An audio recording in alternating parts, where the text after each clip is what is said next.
It all started with an innocent-looking email that popped into my inbox one Tuesday afternoon. The subject line read, "Exclusive invitation, the empty room, a night of mystery awaits." At first glance, it seemed like just another spam message, one that I'd typically delete without a second thought. But something about the title intrigued me. Maybe it was the word mystery, or perhaps it was the fact that it had arrived in my personal email, which I rarely used for signing up for events or mailing lists. Curiosity got the better of me, and I clicked on it. The email was brief, almost cryptic. "Dear, your name, we are thrilled to extend an exclusive invitation to the empty room. This is not just an event, it's an experience that will push the boundaries of your imagination and test the limits of your courage. Date, this Friday. Time, 9 p.m. Location, 1577 Marlborough Street. Note, come alone. Do not share this invitation with anyone. We look forward to seeing you there." I stared at the email, my heart beating a little faster than it should have been. The location mentioned was in the older part of town, a place I rarely visited. The instruction to come alone was odd, but not entirely unheard of for a mystery-themed event. However, the warning not to share the invitation felt wrong. I hovered over the delete button, but something stopped me. Maybe it was the monotony of my day-to-day life, or perhaps it was my love for mysteries, but I couldn't bring myself to ignore it. I told myself it was just a game, an escape room of sorts, and that it could be fun. Besides, what was the worst that could happen? I decided to go. Friday arrived quicker than expected. I had spent the past few days mulling over the email, trying to convince myself that it was worth going. By the time the evening rolled around, I had fully committed. I told no one about my plans, as instructed, and made my way to the address. 1577 Marlborough Street was an old, decrepit building that looked like it hadn't been maintained in decades. The windows were boarded up, and the paint on the walls was peeling.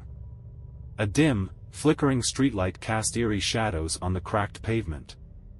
I felt a chill run down my spine as I approached the front door, a large, heavy thing made of dark wood, worn with age.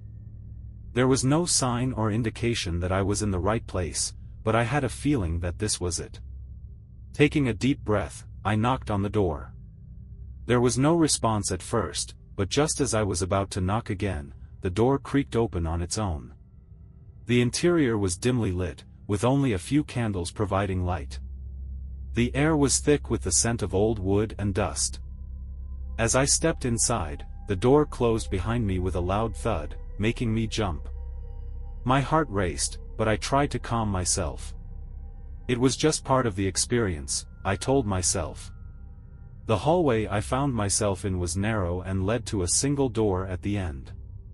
There were no other doors or windows, just walls lined with old, faded wallpaper. As I walked towards the door, I couldn't shake the feeling that I was being watched, though I was clearly alone. When I reached the door, I hesitated for a moment before turning the handle. The door creaked open, revealing a small, empty room. The walls were bare, the floor was made of cold concrete, and there was a single chair in the center of the room. No windows, no decorations, just the chair and a faint light bulb hanging from the ceiling. I stepped inside, and the door shut behind me. The sound echoed in the empty space, sending another chill down my spine. I looked around, expecting something to happen, but nothing did. The room was eerily silent, save for the faint hum of the light bulb.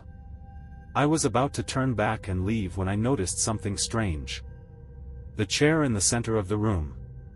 It was no longer empty.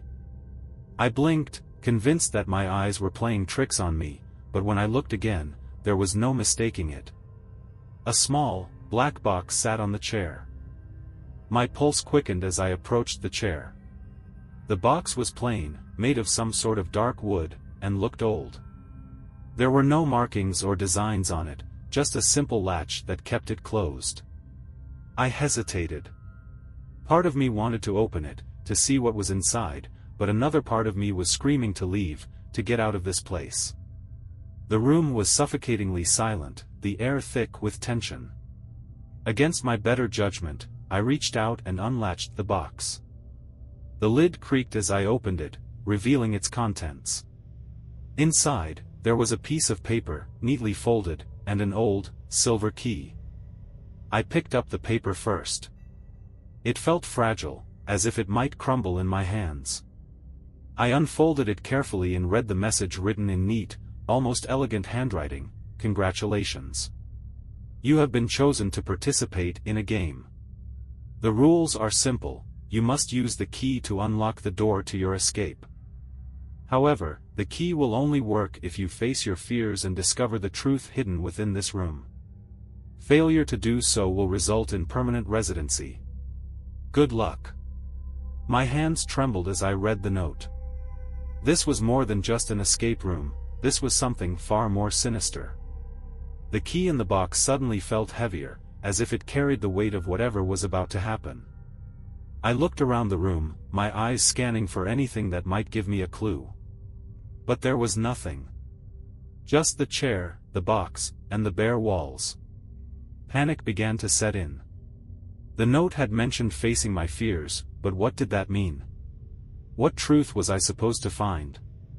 I pocketed the key and began to search the room, feeling along the walls for any hidden compartments or doors. My mind raced, thinking of all the horror stories I'd heard, of people who went missing after attending mysterious events like this. I tried to push those thoughts away, but they kept creeping back, feeding my growing anxiety. Suddenly, the room felt smaller, the walls seemed closer. The silence was deafening, pressing in on me from all sides. I felt a wave of nausea as the reality of the situation hit me. This wasn't a game. This was something much worse. As I continued to search, I noticed something odd. The walls, which had seemed bare at first, were now adorned with pictures. Old photographs hung in frames, their subjects staring out at me with cold, lifeless eyes. I hadn't seen them when I first entered, but now they were everywhere. Each photo depicted a different person, all of them seated in the same chair that now stood in the center of the room. They looked normal at first glance, but the more I stared, the more unsettling they became. Their expressions were wrong. Their smiles were too wide, their eyes too bright. It was as if they were trying to appear happy but were failing miserably. There was a forced quality to their joy, as if someone had made them smile against their will. I stepped closer to one of the pictures, examining it more closely. The person in the photo looked familiar, but I couldn't quite place them. I moved to the next photo, and then the next, each time feeling a growing sense of dread. The faces in the photos. They were people I knew. People from my past. Some were friends, others were just acquaintances, but all of them were people I'd lost touch with over the years. People who had disappeared from my life without a trace. My hands began to shake uncontrollably as I realized what I was seeing. These were not just random photographs, these were memories. My memories. And they were all connected to this room. I backed away, my mind reeling. How was this possible? How could these photos exist in a place I'd never been to before? The answer was too terrifying to consider, but it lingered in the back of my mind, refusing to be ignored. The room was a trap. It was feeding on my memories, on my fears. And it was getting stronger. I tried to think rationally, to come up with a plan, but my thoughts were scattered, disjointed. The walls seemed to pulse with a life of their own, closing in on me. The faces in the photos seemed to move, their eyes following me as I paced around the room. I pulled out the key, gripping it tightly in my hand. The note had said to face my fears, to discover the truth. But what truth was there to find? And what if I couldn't find it? The light bulb flickered above me, casting long, dark shadows across the room. The air grew colder, and I could see my breath in front of me. My heart pounded in my chest, the sound echoing in my ears. Suddenly, the chair in the center of the room began to move. It creaked as it turned slowly, as if someone invisible were sitting in it. I froze, every muscle in my body tensed. The chair stopped, facing me directly.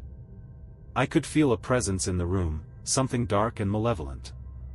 My instinct screamed at me to run, to get out, but I was rooted to the spot, unable to move. The silence was broken by a faint whisper, so quiet I almost didn't hear it. It came from the chair, a voice so soft and cold that it sent a shiver down my spine. "You can't escape," it whispered. "Not until you face the truth."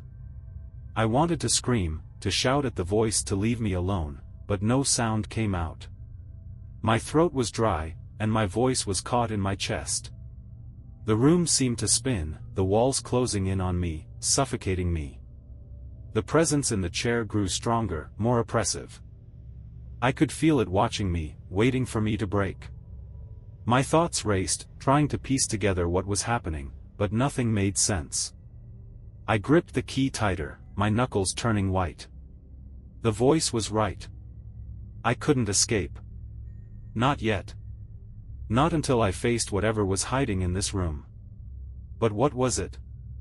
What was the truth I needed to find? Time seemed to stretch on forever as I stood there, paralyzed by fear. The room was alive, feeding on my terror, growing stronger with each passing moment.